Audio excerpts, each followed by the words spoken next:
ನಮಸ್ಕಾರ ಕರ್ನಾಟಕ, ನಾನು ನಿಮ್ಮ Tejaswi Kannadiga. Welcome back to my another video.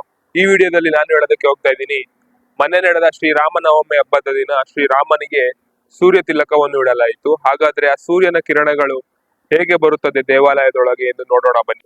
ಬಾಲಕ ರಾಮನ ಹಣೆಯ ಮೇಲೆ ಸುಮಾರು ಮಧ್ಯಾಹ್ನ 12:30ಕ್ಕೆ ಸೂರ್ಯನ ಕಿರಣಗಳು ಬಂದು ಬೀಳುತ್ತವೆ. ಹಾಗಾದ್ರೆ ಈ ಕಿರಣಗಳು ಹೇಗೆ ಬಂದು ಬೀಳುತ್ತದೆ ಎಂದು ನೋಡೋದಾದ್ರೆ, ನಾವೆಲ್ಲ ಶಾಲಾ ದಿನಗಳಲ್ಲಿ ರಿಫ್ಲೆಕ್ಷನ್ ಹಾಗೂ ಮಿರರಿಂಗ್ ಈ ಪಾಠವನ್ನು ಕೇಳೇ ಇರ್ತೀವಿ. ಸೇಮ್ ಎಕ್ಸಾಕ್ಟ್ಲಿ ಇದೇ ಪ್ರೋಸೆಸ್ ಅನ್ನ ಫಾಲೋ ಮಾಡಿರ್ತಾರೆ. ಸೂರ್ಯನ ಕಿರಣಗಳು ಬರುವುದಕ್ಕೆ ದೇವಾಲಯದ ಮೇಲ್ಛಾವಣಿಯಿಂದ ಜಾಗ ಮಾಡಿರಲಾಗುತ್ತದೆ. 3ನೇ ಮಹಡಿಯಿಂದ ಕಿರಣಗಳು ಬಂದ ಕೂಡಲೇ ರಿಫ್ಲೆಕ್ಟ್ ಆಗಿ ಒಂದು ಮಿರರ್ ಮೇಲೆ ಬೀಳುತ್ತದೆ. ಆ ಕಿರಣಗಳು 90 ಡಿಗ್ರಿಗೆ ಬೆಂಡ್ ಆಗಿ ಹಿತ್ತಾಳೆ ಪೈಪ್ ಮುಖಾಂತರ ಮುಂದೆ ಹೋಗಿ ಇನ್ನೊಂದು ಮಿರರ್ಗೆ ರಿಫ್ಲೆಕ್ಟ್ ಆಗಿ ಸೀದಾ 1ನೇ ಮಹಡಿಯ ತನಕ ಹೋಗಿ ಗರ್ಭಗುಡಿಯಲ್ಲಿರುವ ಶ್ರೀರಾಮನ ಹಣೆಯ ಮೇಲೆ ಬೀಳುತ್ತದೆ.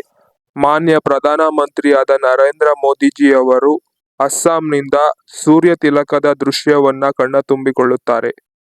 ಸೊ ಗೈಸ್, ಇಷ್ಟಾಗಿತ್ತು ಇವತ್ತಿನ ವಿಡಿಯೋ. ನಿಮ್ಗೇನಾದ್ರೂ ಇದೇ ರೀತಿ ವಿಡಿಯೋಗಳು ನೋಡಬೇಕಾದ್ರೆ ನನ್ನ ಚಾನೆಲ್ನ ಸಬ್ಸ್ಕ್ರೈಬ್ ಮಾಡ್ಕೊಳ್ಳಿ. ಇಲ್ಲಿಗ ನಾ ವಿಡಿಯೋ ನೋಡಿದ್ರೆ ಥ್ಯಾಂಕ್ ಯು ಫಾರ್ ವಾಚಿಂಗ್.